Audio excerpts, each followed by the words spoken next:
दिन में अलग चश्मा लगाते हैं, रात में अलग लगाते हैं। मेरे चाचा जी 3-3 चश्मे रखते, एक साफ करके राइट जेब में रखते हैं, दूसरा साफ करके लेफ्ट जेब में, और तीसरा आंख में लगाते हैं, फिर घूमने निकलते। मैंने कहा चाचा, दुनिया में सब एक ही चश्मे से काम चलाते हैं, आपके 3-3 चश्मे क्या काम आते हैं? बोले बेटा ये सीधे जेब में रखा है, इसकी मोटी कांच है, इससे मैं पास का देखता हूँ। मैंने कहा अच्छा, और इधर बोले बाएं जेब की जो जेब में चश्मा रखा है, इसकी पतली कांच है, इससे मैं दूर का देखता हूँ। मैंने कहा तीसरा चश्मा आंख में लगा है, ये क्या काम आता? बोले इसी से तो देखता हूँ पास का कौन सा, दूर का कौन सा। तो लोग अलग अलग चश्मों से अलग अलग काम चलाते, मगर दादाजी एक ही चश्मे से तीनों काम कर रहा है, पास का भी काम कर रहे हैं, दूर का भी काम कर रहे हैं, और देख भी रहे हैं और सुन भी रहे हैं। चलिए बहुत अच्छा लगा। एक जमाना था, हमारे बड़े जिगरी दोस्त राशिद भाई बैठे हैं, इनकी इतनी बड़ी बिल्डिंग बन रही है कि पूरा नागपुर का दर्शन वहां से, क्या नाम है उस प्रोजेक्ट का? मॉडल मिल में जो आपका कितने माले की बिल्डिंग? 19 माले। 19 माले में बॉम्बे में जहाँ रहता हूँ वो भी 19 माले की बिल्डिंग है। मेरा एक दोस्त पहले फ्लोर पे रहता था, जब कभी लाइट गोल हो, लिफ्ट बंद हो तो हम सीढ़ी से चढ़ के मिल लेते। मैं इस बार गया तो वो 19वें माले में। मैंने कहा यार यहाँ तो जान निकल गई, एक तो लाइट बोल रही थी, आपके यहाँ लिफ्ट खराब रहती है, हाँफते आया। तुम तो फर्स्ट फ्लोर में अच्छे थे, 19 में क्यों आ गए? बोले भाईजान पहले फ्लोर में था, मेरी पत्नी रोज मेरे को धमकी देती थी कूद जाऊंगी। अब मैं 19 में आके कहता हूँ कूद के बता। बोले उसने कूद नहीं छोड़ दी, वो नमी छोड़ दी, इसलिए 19 फ्लोर का बना रहे हैं, जहाँ से पूरा नागपुर नजर आएगा मॉडल में। और बहुत बढ़िया कैमरामैन सारे लोग आ गए हैं। ये परफॉर्मेंस की नाइट तो है नहीं, क्योंकि बहुत जल्दी ये एक आयोजन करने वाले मनीष नगर में फिल्म स्टार नाइट, और ये होगी मई-जून में। जब बढ़िया इनका बिजनेस चलेगा उसके बाद यहाँ पर बहुत सारे स्टार मेरे साथ नजर आएंगे। ये खाली एक ट्रेलर था, अभी फिल्म बाकी है। संजय खड़े जी जनता के बीच में से मुझे देख रहे हैं, चश्मा उनके पास भी लगा है, मनीष नगर के संजय खड़े जी। बीटेल कंपनी है आपकी, और आपको बहुत 4 व्हीलर लगती है, तो याद रखना सम्राट के पास 1 दर्जन 4 व्हीलर आ गई। अब आपकी कंपनी को गाड़ी भी यहीं से मिल जाएगी मनीष नगर से। अब आपको बहुत दूर से बुलाने की जरूरत नहीं, आप एयर टिकट यहाँ से ले सकते हैं, ट्रेन का टिकट ले सकते हैं, और एक टूर बना सकते हैं फैमिली के साथ। मैं जिस शहर का रहने वाला हूँ उसका नाम सिवनी शहर है, और मेरे शहर से 2 हस्तियां फेमस हुई है, एक तो मैं, और दूसरा पूरी दुनिया में मेरा नाम पहुंचा, लेकिन मेरे से पहले एक नाम पहुंचा था मोगली का। जंगल पता चला है चड्डी पहन के फूल गिरा, वो मेरे शहर का था। अंग्रेजों के दौर में एक मोगली भटकता हुआ जानवरों के साथ चला गया, फिर उनको सारे जानवरों ने पाले, जवान भी उनके बीच में हुआ, तो वो एक पूरे दुनिया में फेमस हुआ जो मेरे शहर का है।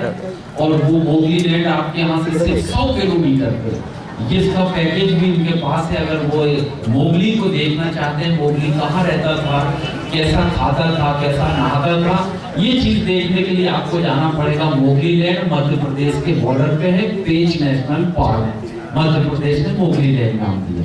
तो हम दोनों लोग पूरी दुनिया में फेमस हुए, बस एक ही फर्क था मोगली में और मुझ में। मोगली कपड़े नहीं पहनता था, वो मेरे को यहाँ तक पहना देते, तो सांस लेने में तकलीफ होती है, तो मैं मुंडी हिलाता हूँ, लोग सुनते हैं स्टाइल मार रहा, और मैं सांस लेने के लिए जगह बनाता हूँ। चलिए बहुत अच्छे लोग हैं, बुजुर्ग लोग खड़े हो के मेरा मजा ले रहे हैं बातचीत का। बहन जी तो ऊपर से मजा ले रहे हैं। क्या कोई हॉस्पिटल है क्या?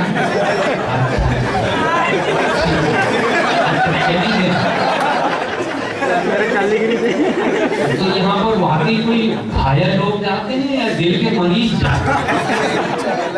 अलग ही विभाग है, विभाग के लिए पांडे है ना, बहुत बढ़िया। ये डिपार्टमेंट अपना नहीं है, बहुत बढ़िया। एक जमाना था कि देखो बच्चे जो होते थे पहले, दादा दादी की गोद में बैठते थे, उनको अच्छे अच्छे किस्से सुनाए जाते थे। अभी आज की नई पीढ़ी क्या मालूम कैसे बड़ी हो रही। तो मैं 2 लाइन में फर्क बताता हूँ, पुरानी पीढ़ी और अभी की पीढ़ी।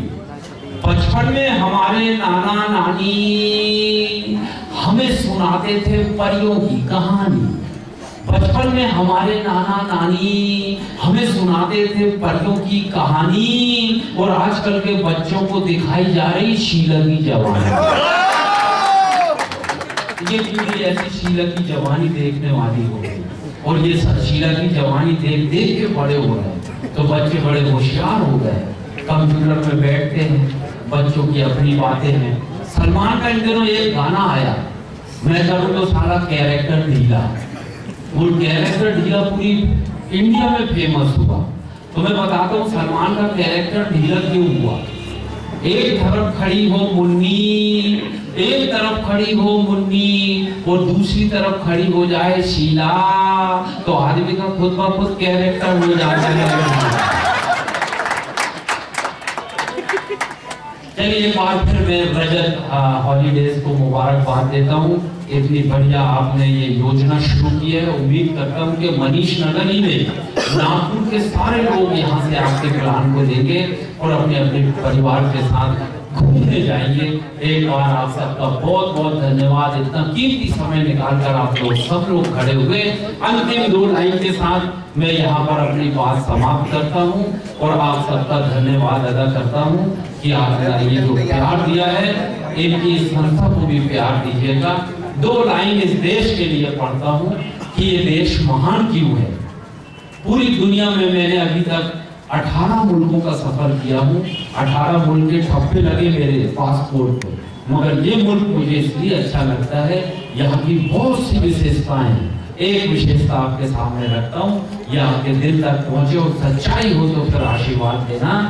यहाँ चेहरे नहीं इंसान पढ़े जाते हैं, यहाँ चेहरे नहीं इंसान पढ़े जाते हैं, मजहब नहीं ईमान पढ़े जाते हैं। और ये देश इसलिए महान है दोस्तों, यहाँ एक साथ गीता और कुरान पढ़े जाते हैं।